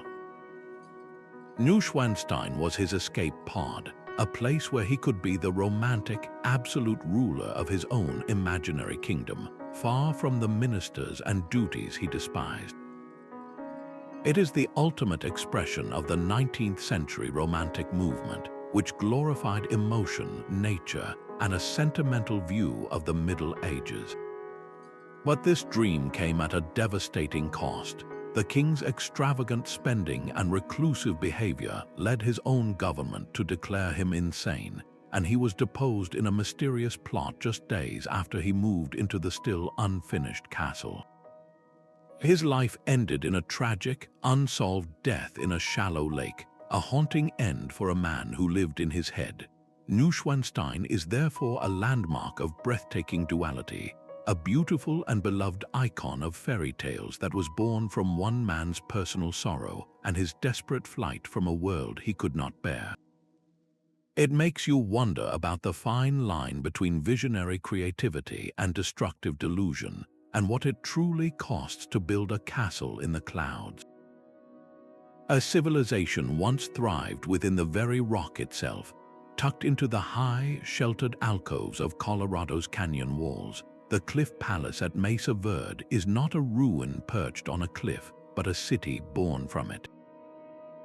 Built by the ancestral Pueblo people between the years 1190 and 1260, this was the largest cliff dwelling in North America, a multi-story complex of over 150 rooms and 24 kivas, all woven into a single, sprawling sandstone alcove. Why would an entire community choose to build their homes in such improbable, difficult-to-reach places? The move from the mesa tops to the cliffs was a profound act of adaptation. These high canyon walls offered natural defenses, protecting the community from both the elements and potential conflicts. The massive, curved rock overhangs acted as giant roofs, shielding the dwellings from snow and rain, while the southern exposure captured the precious low-angled winter sun, warming the stone walls. Reaching these homes required climbing sheer rock faces using hand and toe holds carved directly into the stone, a daily journey that made the village a natural fortress. Within this stone embrace, life was meticulously organized. The structures were built from sandstone blocks, meticulously shaped and set with a mud mortar. Wooden beams harvested from the nearby forests were fitted into the cliff wall to support floors and roofs. The entire complex was a hive of interconnected activity. Towering structures suggest a possible role in celestial observation or community coordination, while rows of storage rooms were vital for preserving the harvest of corn, beans, and squash that sustained them. Central to this community were the kivas, circular, subterranean rooms entered through a hole in the roof by means of a ladder. These were far more than just rooms. They were the sacred heart of spiritual and social life, spaces for ceremonies, political meetings, and storytelling that bound the community together. Yet, after generations of flourishing in this stone sanctuary, the people left. By the year 1300, the cliff dwellings were silent. A devastating 23-year megadrought, confirmed by tree ring studies, likely made survival in this already arid landscape nearly impossible. Springs dried up, crops failed, and the delicate balance they had so brilliantly maintained was shattered. Their departure was not an end but a migration, a movement to more sustainable lands to the south. Mesa Verde stands as a breathtaking testament to human ingenuity, a society that did not conquer its landscape but learned to live within its folds, leaving behind a silent stone poem about community, adaptation, and the difficult choices required for survival. A golden mountain of devotion gleams above the city of Yangon. The Asachwedagon Pagoda is not just a building but a living presence, its central stupa rising 99 meters high, a solid bell of faith covered entirely in gold plates. Legend claims it is over 2,600 years old, a sacred site founded by two merchant brothers who received 8 hairs from the Buddha himself. Historians suggest a more earthly origin between the 6th and 10th centuries, but for millions of Burmese Buddhists, its divine antiquity is unquestioned. The entire structure is a breathtaking concentration of spiritual and material wealth. The main stupa is crowned by a vane, or HTI, a delicate umbrella-like structure encrusted with over 5,000 diamonds and 2,000 other precious gems, including a single 76-carat diamond at the very top that catches the light with a celestial fire. This staggering opulence was not the project of a single ruler but the accumulated devotion of generations. Kings and commoners alike donated their gold and jewels for centuries, each contribution a personal act of merit-making, layering the pagoda in a collective offering of faith. The complex itself is a microcosm of the universe, with platforms and shrines arranged around the central stupa. Pilgrims move in a clockwise direction, paying respects at the planetary post assigned to the day of their birth. Each of these 8 posts, for the 7 days of the week with Wednesday split into 2, has its own Buddha image and guardian spirit, and devotees pour water over the figure in a ritual of cleansing and prayer. This practice connects the cosmic to the deeply personal, grounding celestial forces in the intimate details of an individual's life. Throughout the day, the air hums with murmured prayers and the soft chime of bells, a sensory tapestry of unwavering devotion. The pagoda has survived invasions, earthquakes, and the turbulent currents of modern politics, its golden glow a constant in the life of the nation. It stands as the ultimate symbol of Burmese identity, a landmark where faith is not a private matter but a brilliant, public, and collective act that has illuminated this corner of the world for more than a millennium. A gilded cage for an entire aristocracy was built from a king's profound insecurity.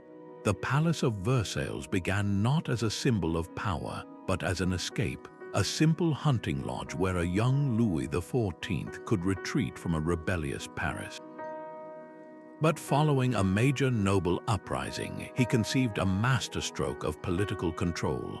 he would transform this country retreat into the new, permanent seat of government, a move calculated not for comfort but for domination. The king compelled France's most powerful nobles to leave their ancestral estates and reside at his court, where their lives became a dizzying whirl of ritual, gossip, and the desperate pursuit of royal favor. This was power not through the sword alone, but through the meticulous orchestration of every waking moment, turning potential rivals into captive actors in a daily theatrical production where Louis played the starring role. The architecture itself was this strategy set in stone and gold. The French Baroque style is one of overwhelming grandeur, a deliberate assault on the senses meant to convince any visitor of the monarchy's unshakable and God-given authority. Every corridor, every ceiling fresco, every gilded ornament whispered the same message: you are in the presence of a power so immense it borders on the divine. The gardens designed by André Lenotre extend this control over nature itself. They are not a natural landscape, but a geometric empire of meticulously trimmed hedges, mathematically aligned fountains, and grand canals that stretch to the horizon. These were not peaceful retreats, but stages for lavish outdoor fetes where the king's wealth and command were put on spectacular display. At the heart of this gilded machine lies the Hall of Mirrors. This 240-foot-long gallery is a breathtaking feat of psychological and optical engineering. 17 massive arched mirrors face 17 windows overlooking the gardens, creating an infinite regress of light and reflection. In the daytime, the room was flooded with natural light, a radiant symbol of the Sun King's brilliance. At night, illuminated by thousands of candles in crystal chandeliers, it became a dizzying world of multiplied flames and shimmering courtiers. The mirrors themselves were a staggering luxury in an era when large, clear glass was a state secret and an immense expense. They were not just decoration, they were a deliberate demonstration that the French crown could command and reflect the entire world. It was in this very room, generations later, that the Treaty of Versailles was signed, formally ending the First World War and reshaping the map of Europe, a moment where the palace's legacy of absolute power echoed into the modern age. Yet this entire world of splendor was built on a foundation of profound social strain. The cost of maintaining Versailles and its endless festivities bled the royal treasury dry, while the peasantry faced crippling taxes. The palace, designed to project an image of unassailable control, ultimately became a glittering symbol of the disconnect between the ruling class and the people, a monument so grand it helped fuel the revolution that would bring the monarchy crashing down. This raises a haunting question about the landmarks we build today. What stories of power and inequality will future generations read in the stones of our own grandest creations? A different kind of devotion was carved from the very earth itself, not on a mountain peak but within it. In the highlands of northern Ethiopia, the town of Lalibela is an act of faith made literal, a sacred landscape of 11 churches, each sculpted not upward from the ground but downward into it. In the 12th and 13th centuries, under the direction of King Lalibela, workers did not build with stone, they liberated form from it. They carved vertically down into the solid volcanic rock, first digging deep, wide trenches to isolate a single, massive block of stone still attached to the earth. Then, with astonishing precision, they hollowed out this block from the inside, creating doors, windows, columns, and vaulted ceilings, all while the structure remained part of the living bedrock. The most iconic of these, Beta Georgis, the Church of St. George, stands as a perfect cross, its roof lying flush with the ground as if a giant had pressed a symbol into the earth. To enter this world is to descend into a labyrinth of faith. You walk down narrow, shadowy trenches, through tunnels that connect hidden courtyards, and finally step into a church that the mountain has been holding secret for 800 years. The air is cool and still, smelling of stone and ancient incense. Sunlight slants through windows that were carved from the same single piece of rock as the walls. The motivation for this superhuman effort was both spiritual and political. King Lalibela envisioned a new Jerusalem, a substitute pilgrimage site for Ethiopian Christians who could no longer make the perilous journey to the Holy Land, which had fallen to Muslim forces. This was not a retreat, but a powerful declaration of cultural and religious independence, the creation of a holy city on African soil. The engineering itself seems almost miraculous. The workers had to calculate the precise amount of rock to remove, not only to shape the exterior but to carve the vast interior spaces without causing a collapse, a testament to a deep, accumulated knowledge of stone and structure. And unlike so many ancient sites that are now silent ruins, Lalibela remains a living, breathing heart of worship. Priests in white robes chant from ancient texts, pilgrims kiss the worn stone portals, and the scent of candles fills the same spaces carved by hands 8 centuries ago. This is a landmark that was not constructed and then abandoned, but one that was born from the earth and has remained alive with prayer ever since, a testament to a faith so enduring it literally moved mountains. A horizon of ancient spires pierces the Burmese sky, a forest of brick and devotion that stretches as far as the eye can see. This is the Bagan Temple Plain, where the silhouettes of over 2,000 Buddhist temples, stupas, and monasteries rise from the earth, a city of gods built by the hands of a devout kingdom. Between the 9th and 13th centuries, the pagan kingdom transformed this central plain into one of the most concentrated and breathtaking religious landscapes on the planet. This was not a haphazard collection of shrines, but a deliberate, generations-long project fueled by a powerful spiritual economy. In Theravada Buddhism, the act of giving, or dana, is a primary way to accumulate merit, a positive force that influences one's future lives. For the kings of Pagan and their people, constructing a temple was the ultimate act of generosity, a permanent engine for generating spiritual credit that would benefit the entire kingdom. The result was an architectural explosion, a pious competition where royalty and commoners alike poured their wealth into brick and mortar, each structure a stone prayer aimed at securing a better rebirth. The magnificent Ananda Temple stands as a perfect example of this spiritual and artistic ambition. Built around the year 1100, its gilded Sikara spire shimmers in the sun, while its ground plan forms a perfect Greek cross. Step inside its cavernous corridors, and you are greeted by 4 towering, teak wood Buddha statues, each nearly 10 meters tall, their faces seeming to shift from a serene smile to a solemn gaze as you move past them in the dim, filtered light. The temple's design is a masterful blend, merging the graceful, horizontal lines of traditional Burmese architecture with the soaring vertical forms borrowed from Indian prototypes, a testament to Bagan's role as a cosmopolitan crossroads of culture and faith. This vast plain is more than a collection of individual monuments. It is a single, unified testament to a civilization that measured its wealth not just in gold, but in the profound spiritual capital it could build for eternity. Why would an entire society dedicate centuries to such a monumental task? The answer is written in the very bricks, a belief so powerful it could marshal the resources of a kingdom to create a gateway to nirvana, leaving a skyline of hope that has endured for nearly 1,000 years. These common threads weave a single, enduring human story written in stone and earth.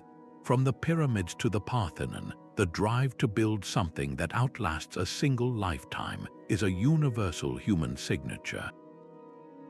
It is the desire to etch our existence onto the world, to shout into the future that we were here, that we believed, that we loved, and that we mattered. This impulse takes many forms, but the underlying need is the same. Whether for a pharaoh's resurrection, a city's democratic pride, or an emperor's immortal love, we use architecture to make our most profound hopes permanent. Power is another language these landmarks speak fluently. The Great Wall was a declaration of territorial control, while Versailles was a gilded cage designed to domesticate a nation's nobility. The Colosseum projected Roman imperial might through spectacle, and the Forbidden City embodied the celestial authority of the Son of Heaven. In every case, stone and mortar became tools to visualize authority, to impress, intimidate, and command allegiance across generations. Yet this relationship with our environment reveals a fascinating duality. Some landmarks, like the Great Wall or the polders of the Netherlands, represent a fierce struggle to dominate and reshape the natural world. Others, like Machu Picchu's terraces or Petra's water channels, showcase a brilliant dance of adaptation, where human ingenuity works in concert with the landscape rather than against it.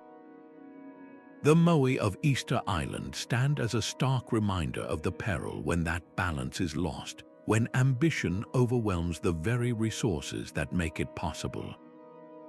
We also see a relentless need to mark the passage of time itself. Stonehenge and the pyramids of Giza are celestial clocks, their stones capturing the sun's journey with breathtaking precision.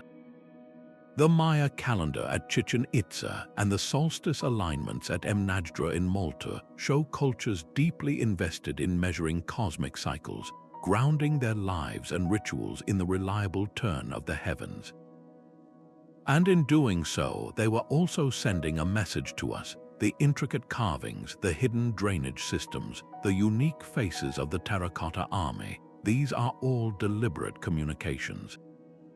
They are a record of technological skill, artistic vision, and daily life, a desperate and beautiful attempt to ensure that their story, their identity, would not be erased by the silence of centuries. So while the styles and materials differ wildly, the core motivations connect a temple in Cambodia to a castle in Bavaria, a desert city in Jordan to a mountain citadel in Peru. They are all answers to the same fundamental questions. How do we make our mark? How do we speak to the gods? How do we ensure we are remembered? These 38 landmarks are not just a collection of ancient sites, they are a chorus of voices from across time, all singing variations of the same deeply human song. Our journey ends not with a final answer, but with a deeper understanding of the questions we carry. These 38 landmarks are more than monuments. They are the physical vocabulary of our shared human experience, a language of ambition, belief, and memory spoken across millennia. They remind us that history is not a dry collection of dates, but a vibrant tapestry woven from countless individual stories of love, power, faith, and even profound folly.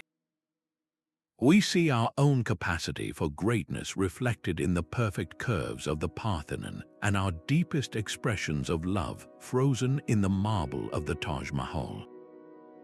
We confront our follies in the silent gaze of the Moai and the deserted plazas of Tikal, stark lessons about the delicate balance between ambition and sustainability.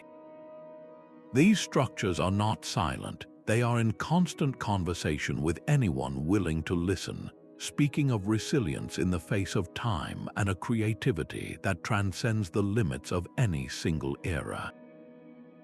The writer Carl Sagan once reflected on the miracle of a book, calling it a flat object made from a tree, yet one glance at it and you are inside the mind of another person, maybe someone dead for thousands of years. So too are these landmarks. They are open books written in stone, earth, and brick, their pages waiting for us to read them. They invite us to step outside of our own moment and connect with the hopes and fears of those who came before. So I encourage you to look at the history around you, whether it is a centuries-old building in your own town or a distant wonder you hope to one day visit and see it with new eyes. Seek out these stories, listen to what they have to say, and perhaps you will find a piece of your own story reflected back at you. We would love to hear which of these landmarks resonated most with you and what discoveries you have made in your own explorations, so please share your thoughts in the comments below. If this journey through time has sparked your curiosity, consider subscribing for more explorations into the profound and beautiful mysteries